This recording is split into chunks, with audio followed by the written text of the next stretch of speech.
What if I told you the #1 recommended cancer screening in America barely moves the needle on saving your life?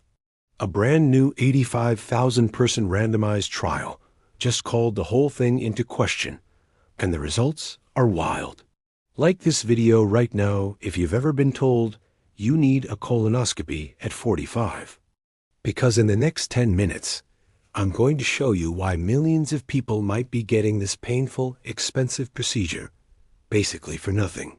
What's up, guys? Welcome back to the channel where we cut through the medical BS and give you the actual data.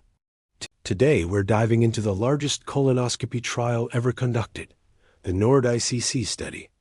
84,845 people across Europe, 10-year follow-up, published in the New England Journal of Medicine. And the results? Yeah, they're awkward. Here's the headline stat everyone's losing their mind over. After 10 years, people invited to get a colonoscopy had a 0.28% chance of dying from colon cancer. People who got usual care, which was mostly no colonoscopy, had a 0.31% chance.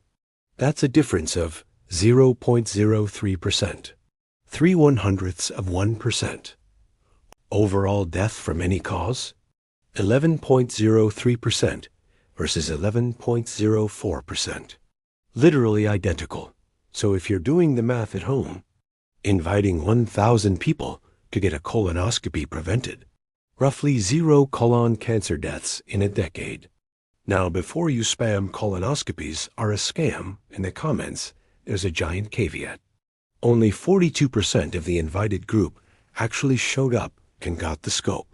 The researchers themselves said, if 100% compliance, we estimate it would have cut the risk of colon cancer by 31% and death by about 50%.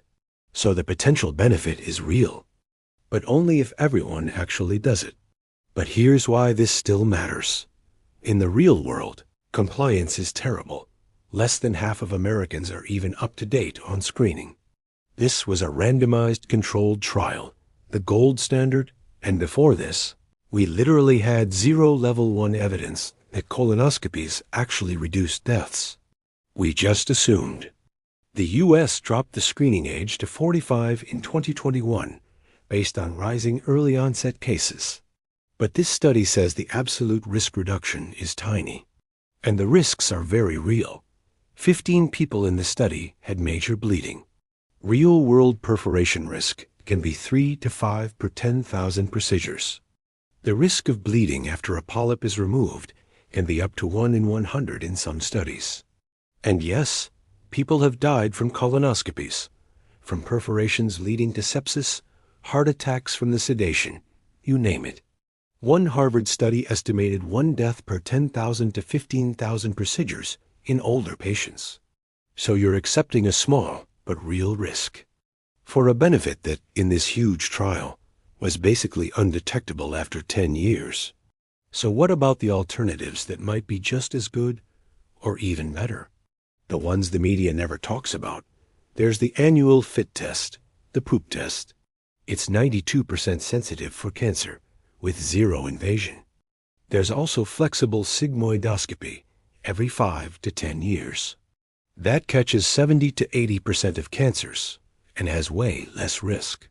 In fact, countries that use mostly sigmoidoscopies and FIT tests have seen the same drop in colon cancer deaths as the U.S., but with far fewer colonoscopies. So who should still get one? Look, if you have a family history of colon cancer, Lynch syndrome or FOP, previous polyps, or inflammatory bowel disease, then yeah, get the colonoscopy. You're at high risk. But if you're average risk, you eat decently, you're not obese, and you have no family history, the data is now saying, maybe chill. So here's the bottom line. The NORD-ICC study didn't kill the colonoscopy, but it just put a massive asterisk next to it. We've been telling millions of healthy people to get an invasive, dreaded procedure based on faith. And the first hard evidence says the life-saving effect might be way smaller than advertised. Drop a like if this blew your mind. Comment, scope, if you've had one. Nope, if you're skipping after this. Subscribe and hit the bell. Next week we're doing mammograms. Yeah, that one's spicy too. Stay vigilant, stay healthy. I'll see you in the next one.